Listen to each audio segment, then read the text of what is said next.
Hi everyone, Lightning Spear is probably one of the most popular builds of the season. I see so many sorcerer in Helltide, in Wall Boss, I see Lightning Spear flying everywhere. I have a full planner here, I already made a full breakdown of the build, but I still receive a lot of questions, and in this video I will try to answer the most frequently asked question. So hopefully this is gonna help you if you're stuck somewhere and you're looking for answer.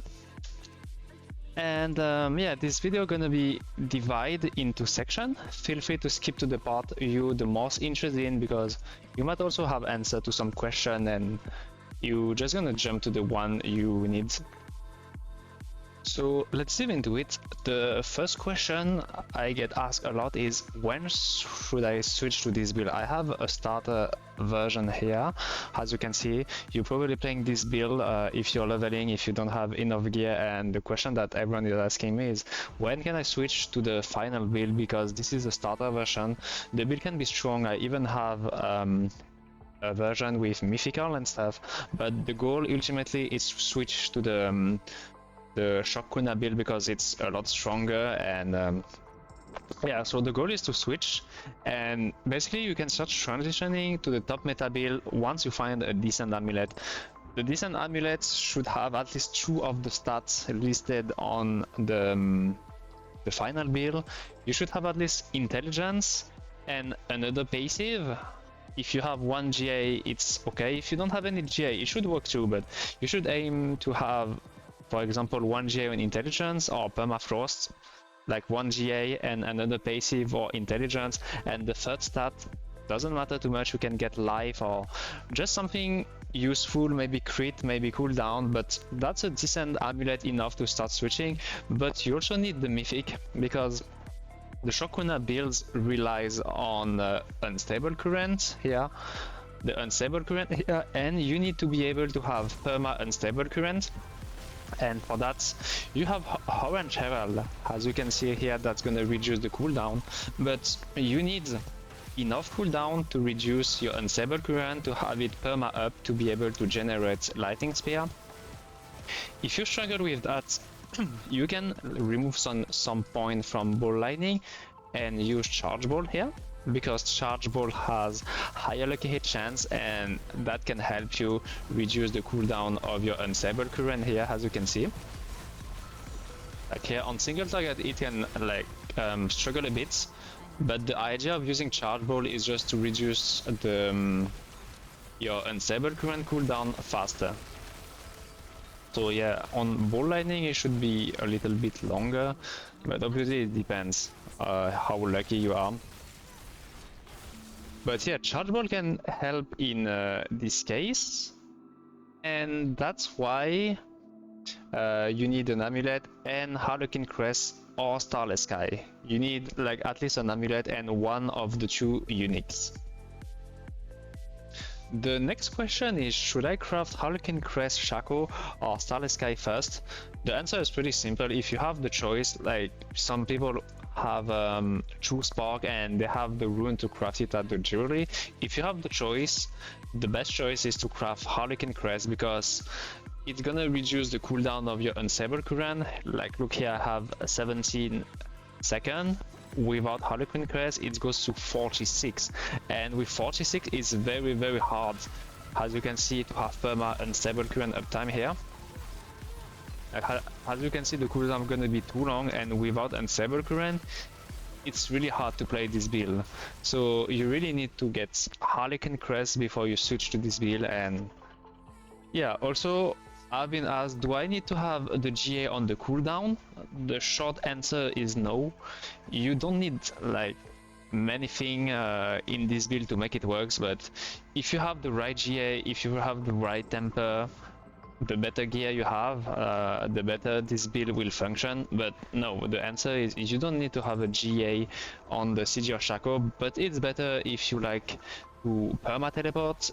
It's gonna help you to achieve perma teleport a lot more easier, even though you don't need the GA Sidhe to be able to perma teleport.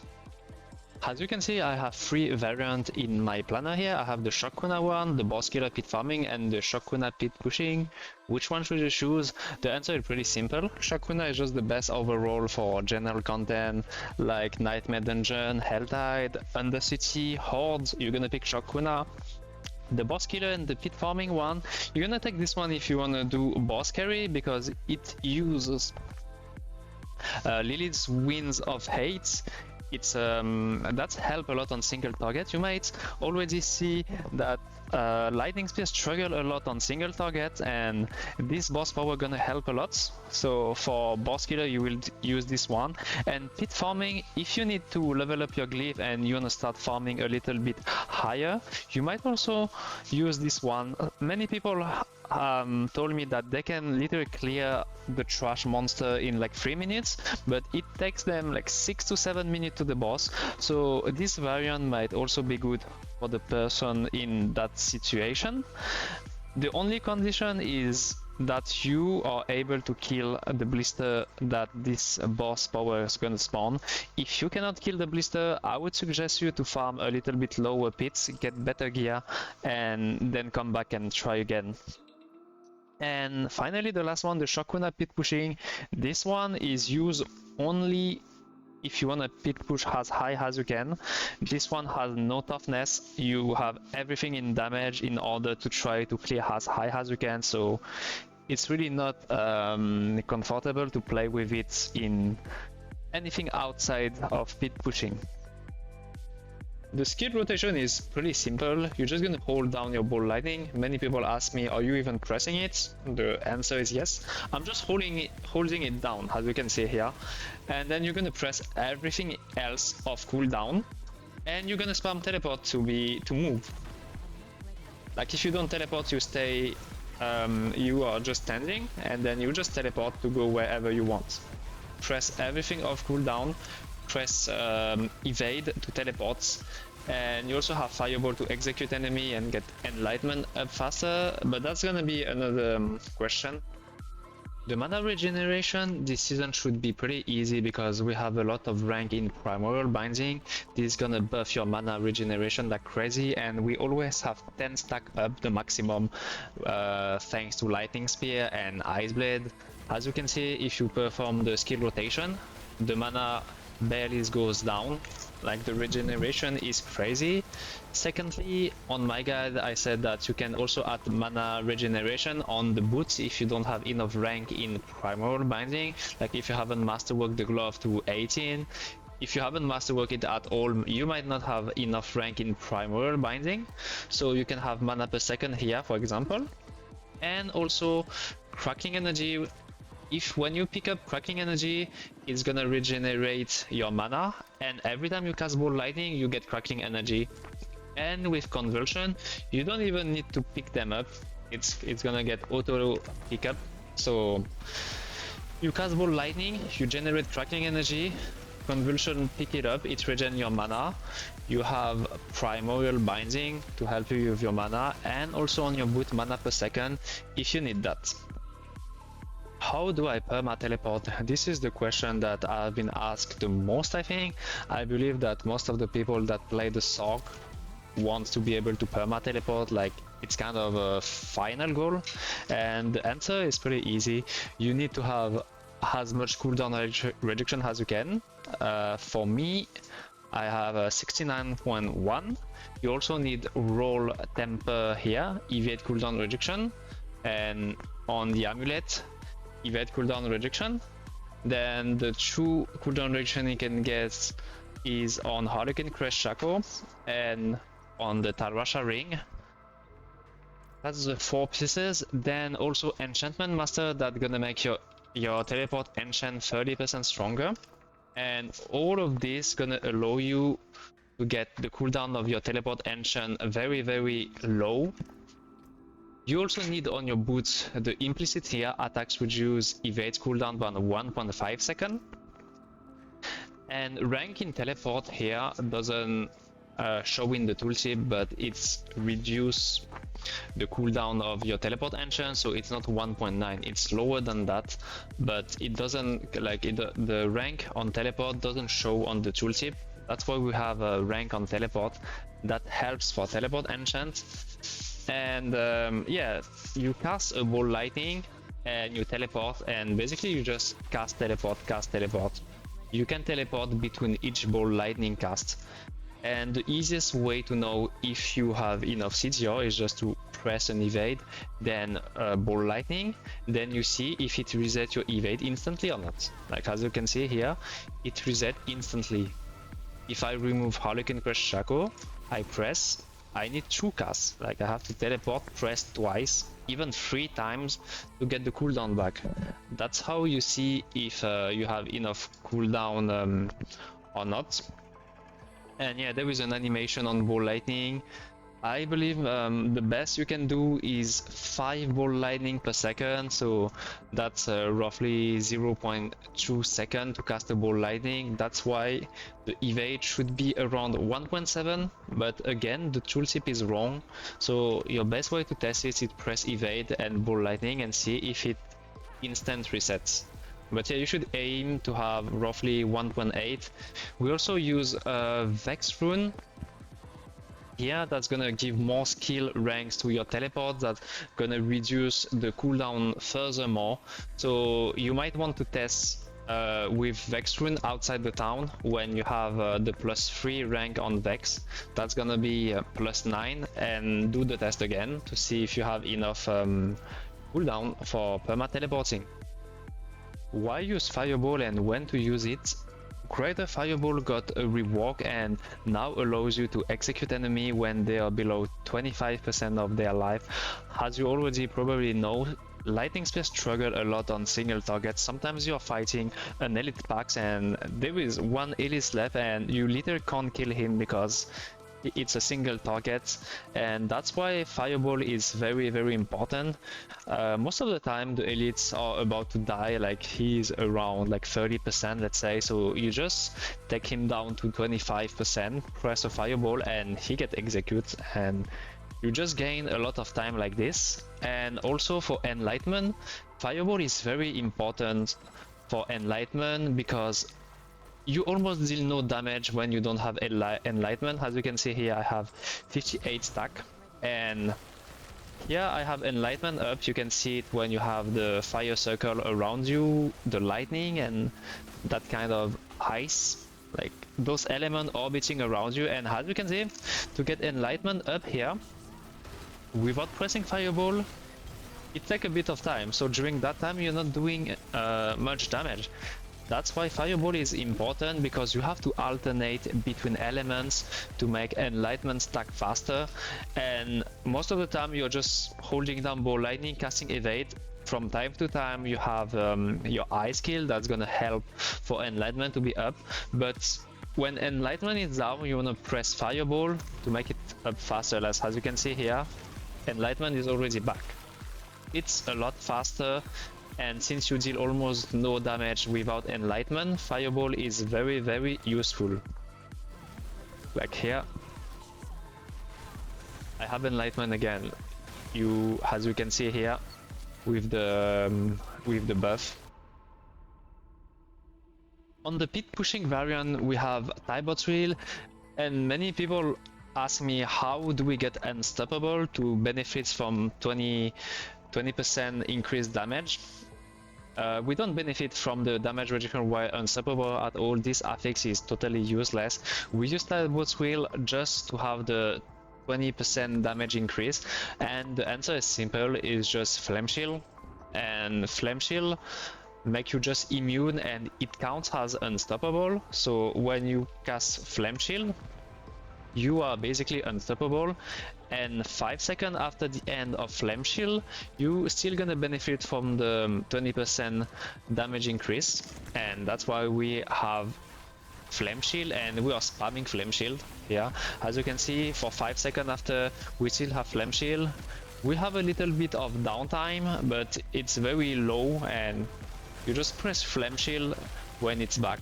As soon as it's back, press everything off cooldown, the skill rotation doesn't change, and that's just damage increase. That's why Tibault will synergize with Flame Shield here. It's very important to have as close as possible to 100% crit, because all our damage are coming from splintering energy, and you need your lightning spear to crit to be able to proc splintering energy. That's why it's very important to have very close to 100% crits. On my different variants, on the Shockuna it's pretty easy to reach 100% crits. On the boss killer and speed farming, it can be a little bit harder. Like, you replace Flamefeeder with Conjurer, because Conjurer gonna give you 15 critical strike chance. You also use critical strike chance potion, and you also use Gar instead of Ohm to have another plus 25% crit chance. That way you are very close to 100%. Also, you can have a GA on Starless Skies on critical strike chance, but keep in mind that if you cannot reach 100%, it's still okay. Let's say you have like 90 or 95, it's still like playable. You're just gonna deal a little bit less damage, but it's not really a big deal unless you wanna use the Shockuna pit pushing. This one optimizes everything to the max, and you should have 100% crit chance on this one. And yeah, it's very important, because if you don't crit, you just don't deal damage. I see many people struggling on the pit boss. They can clear the trash very quickly, like in 2 or 3 minutes, but the boss can take them like 7-8 minutes, even like 10 minutes sometimes. The problem on the sorcerer is our single target damage. We don't have like a very strong build on single target. We always need ads to make it strong, especially with Lightning Spear. Lightning Spear is very strong on AoE and struggle a lot on single target. If you struggle a lot like this and you clear the trash very fast, you should consider using the boss killer and pit farming one, because you will have access to Lily's power, which gonna spam 2 blister on the boss, and you're gonna fight like 3 targets. That's gonna help a lot, and it's only worse if you're able to kill the Lily's blister. Otherwise, you might try to get better gear or farm lower pit tier level, or level up your glyph and come back to try later. But if you struggle on single targets on the boss but not on the trash, you might just try this version with the blister, and yeah, that should help you a lot. I also have the question about Shroud of the False Dead and Raiment. People are wondering if they can use the Mythic Chest instead of Raiment. The answer is, if you're one-shotting everything and you don't need to pull enemies, you can probably use Shroud if you need more toughness, so it can be probably possible on Shockuna and the boss killer one. Boss killer is you cannot pull the boss, so Shroud is almost the same damage as Raiment. Raiment should be a little bit more damage, but Raiment give you more toughness, so in Shockuna, in general content, you should one-shot everything. If you want to use Shroud, you can use it. Also on the boss killer one, you can use it. On the pit farming, if you are pit farming for your glyph and the monster doesn't get one shot, you might need to pull the enemies together. When you are close to the monster and they are at the same location, Lightning Spear gonna deal a lot more damage. That's why for the Shockuna pit pushing, Raiment is mandatory. You really need to pull the enemies together and be close to them to deal maximum damage possible. This is the question I probably hear the most, is why I deal no damage? I have exact same gear as you, I have the same Paragon, I copied everything. I deal no damage at all. Why? Why I don't kill the boss as fast as you? I literally copied everything. I don't understand why I deal no damage. The thing is, it's very hard to answer this question because there can be many things. I will just try to point out what you could possibly do wrong or forget that makes your damage so low. So the first thing is Roaring Lightning Spear here. Roaring Lightning Spear is known since Season 7, I made a lot of video about it. And this is basically a snapshot. You're gonna cast 4 ball lightning. And by casting 4 lightning, you're gonna collect your crackling energy. When you have here, collecting crackling energy increase the damage of your next lightning spear cast by 20 up to 160%. By collecting all your crackling energy, the damage of your lightning spear gonna be increased by 160%. and you press it, then you play normally and all your spear gonna benefit from Roaring Lightning Spear. This might be one of the reasons you don't deal as much damage as you should be. So if you are not already doing this, you can check my previous video breakdown. I talk about Roaring Lightning Spear if you want more detail. I will also cover that in this video on the snapshot session. But yeah, very important, this one. The next one is your glyph level. Glyph level is very important. You should get all your glyph to 45. At level 45 the reduce increase and you take more nodes. Make sure to activate all of them. Glyph are very important for your damage. If you don't have all your glyph more than level 45, you are losing a lot of damage. And you also need to unlock all the legendary nodes. This is 60% damage. This is another 60% damage. This is the most important one. I do the breakdown on my previous video if you wanna check. And you also have this one, another 60%. If you don't unlock the legendary node, you are losing a lot of damage. Then it can also be your gear. Like some people say, let's say they don't masterwork this 3 times, or they just masterwork it 1 time. Then this one, they masterwork 1 time. It's very little damage loss if you don't do perfect masterwork, but the thing is, it adds up little by little, and in the end, you're losing like 2 or 3 times your damage maybe. So try to make your gear better. I know it seems obvious, but for example, this is the most important one, your staff. Chance for lightning speed to deal double damage. Let's say you have 50% is big damage loss, or if you don't have it on the staff, you almost lose like half of your damage if you don't have it on your staff. If your aspect of splintering energy is very low, like let's say 150, it's also a big damage loss. So try to get your gear as perfect as possible, like as close to the planner as possible if you wanna increase your damage. And yeah, also Enlightenment. This build is played around Enlightenment. Everything, like the gear, the aspect, everything plays around Enlightenment. That's why it's very important to have Fireball. Your goal is to have Enlightenment up as much as possible. You don't want to have Enlightenment downtime. Just think like, if you don't have Enlightenment, you don't deal damage. That's why you absolutely need Fireball to get your Enlightenment back, as you can see here. If you don't have Enlightenment, you don't deal damage. Don't forget that. How should you build your Paragon? For example, if you're only Paragon 150, 180 or 200 and you don't have all the points, how should you do it? The answer is pretty simple. You will try to activate the Glyph.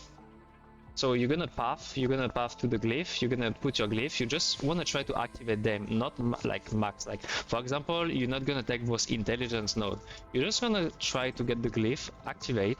So for this one, you need 40 intelligence, you're just gonna try to have 40 intelligence. Then you're going to the next one, you're gonna do the same, activate the Glyph, and take the legendary nodes. You're gonna rush all the Glyph and legendary node, and you're gonna ignore all of this. Like this one, you're not gonna take. This one, you're not gonna take. Most of the time, it's defensive node, maybe some offensive one, but most of the power come from the legendary node and the Glyph. Like as I said earlier, this is 60%. You have a lot of damage from this Glyph. You need to get it to level 46 at least to benefit from it. And this one, another 60%. So for example, you're gonna rush here, like this one, activate this Glyph, then this one, you're gonna go down, take Enchantment Master. You can probably skip that, go here, or even you can like skip all of this, maybe take this path, which gonna be faster to activate your Glyph. But that's how you should think. Try to activate the Glyph first, try to get legendary nodes, and when you get more Paragon points, just take the nodes that you want. For example, if you miss toughness, you can take maximum life nodes here. If you want more damage, you have your critical strike damage here, you have some attack speed here. It's totally up to you, but I hope you understand like the idea behind it.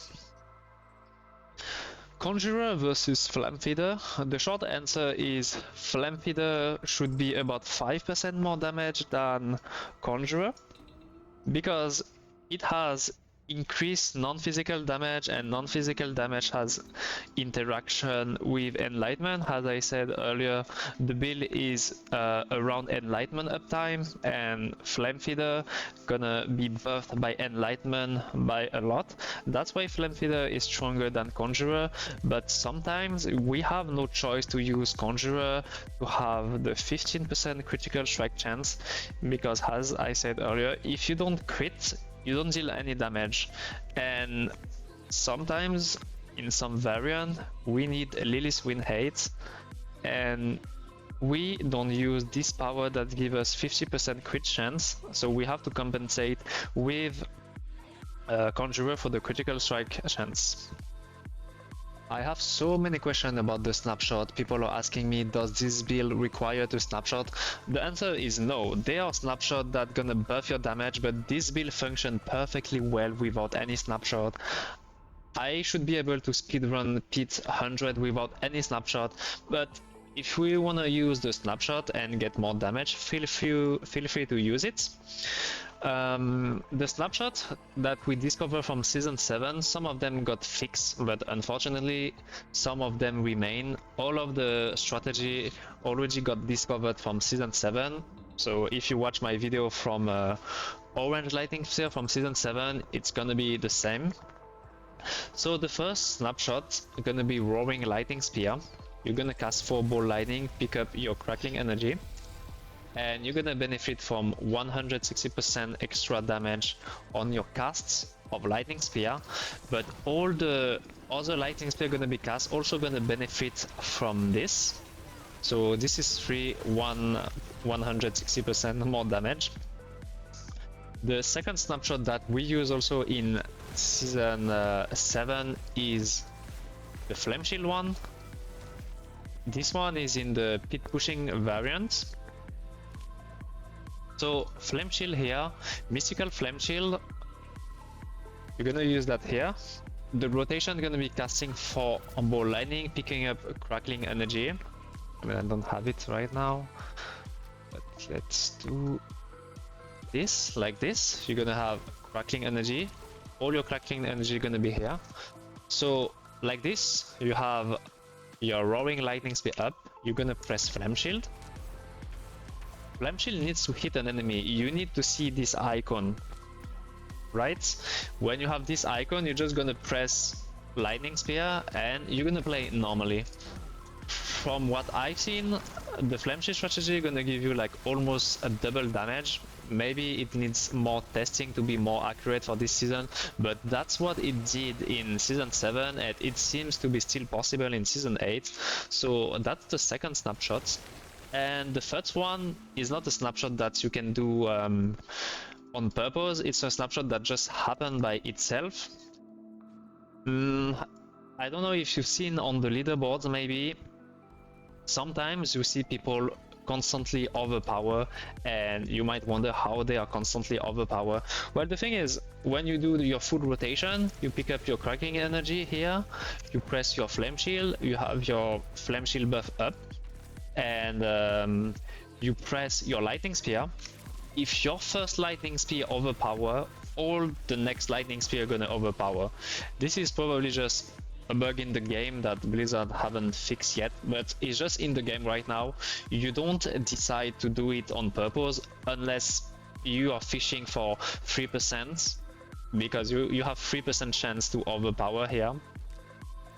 You cast Lightning Spear, 3% chance to overpower. If it's overpower, all the rest of your Lightning Spear are gonna overpower. And it's easy to see because on my option here I have overpower number damage on, so it's really easy. You press, you see if it's orange or not. If it's orange, you just did an overpower with 3% chance, and all the rest of your Lightning Spear are gonna overpower. It's pretty easy to see if people are fishing for the 3% run, like try to have your first Lightning Spear overpower or not. if people are trying to do it, generally they're not gonna use the Xan rune. Xan rune allow you to have overpower. If you are fishing for the 3% run and have everything overpower, you're not gonna use a Xan rune because it just damage loss. The rune just gonna do nothing. You're gonna overpower all the time. So for example, on my clear on 115, I was using Xan. I was just playing normally. It probably just happened. So like it's just part of the game. Like nothing you can do about that.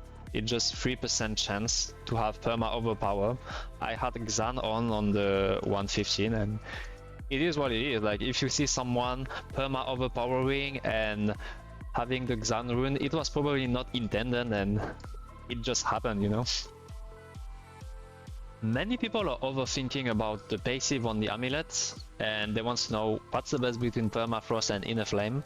The answer is they are exactly the same. Like as you can see here, 48% on permafrost, 48% on inner flame. I would say if you really wants to optimize and like choose, you would probably choose permafrost because you always have a frost skill on your bar for your Tal Rasha stack. So this is perma 38% damage, and this one maybe you're gonna get hit by a monster and you're gonna lose life and you're not gonna be healthy for a little bit, like a few frames, so you're gonna lose maybe some damage, but it really doesn't matter. Like it's really the same. You don't overthink. You take whatever you have. Like if you roll permafrost, you take permafrost. Roll inner flame, you take inner flame, and there is no need to overthink about that. Both are exactly the same to me. On the amulet again, this time for the aspect, I've been asked why I use aspect of element and not Storm Swell, which has 100% uptime, or even inner calm. Or why do you use inner calm? Because I used to use inner calm. For inner calm, the reason is simple. When you are teleporting and not walking, this is not gonna remove your inner calm. Teleporting count as not moving. Moving is walking. If you're just teleporting, the game consider you as not moving. So in this build, you are perma teleporting, you don't really walk, so you have 100% uptime on inner calm. That's why I used to use inner calm. But now we use aspect of element because the short answer is just it's more damage. And you might wonder that it's not 100% uptime. The answer is yes, it's 100% uptime, because when you have Enlightenment up, there is a synergy between Enlightenment and Element that's making it deal more damage than Storm Swell and Inner Calm. That's why now we use Element again, synergy with Enlightenment, and our build is played around Enlightenment. Last question for the amulets. Why not Primordial Binding anymore? Because we used to use Primordial Binding on the amulet, but now it's Inner Flame and Permafrost. Why not Primordial Binding anymore? Well, the answer is we have 18 ranks of Primordial Binding from the gloves, which makes the total to 21. And there is diminishing return. Basically, the more rank you have on something, the less valuable it will be. So we have too many rank on Primordial Binding, and if you add ranks, it's gonna be a lot less efficient than if you add ranks on something who has less rank than Inner Flame or Permafrost. And mathematically, Inner Flame or Permafrost is gonna be more damage, and you don't need more ranks on Primordial Binding because you don't really need, for example, more mana regeneration. All you want to have now, it's more damage. So that's why we don't use Primordial Binding anymore. Last bonus question about the glove. Like, people ask me what's relevant on the glove, and I covered that in the previous video, but this question keeps coming. So the answer is the only thing that matters on this glove is GA Primordial Binding. All the rest are useless, totally useless, like literally useless. If you wanna have 4GA, it's just for the look. I got the 4GA one because it was very cheap back then when people didn't know that you can get 18 rank, but save your money, get 1 GA on Primordial Binding, the legendary aspect doesn't matter, and try to masterwork 3 times on it, and that's it. Nothing else matters on this glove. Don't waste your money. that's it for me today. I will link the planner in the description. You have everything. I have the full breakdown of the Shockuna build in video also if you want to watch. This video was the most frequently asked question, and I hope I could answer your question and help you. Let me know in the comment section if that video was useful. Don't forget to leave me a like or subscribe if you haven't already. That's helped me a lot, and I will see you next time, maybe for a video about the Shockuna pit pushing, maybe another build. You can let me know what you would prefer in the comment section, and I will see you next time.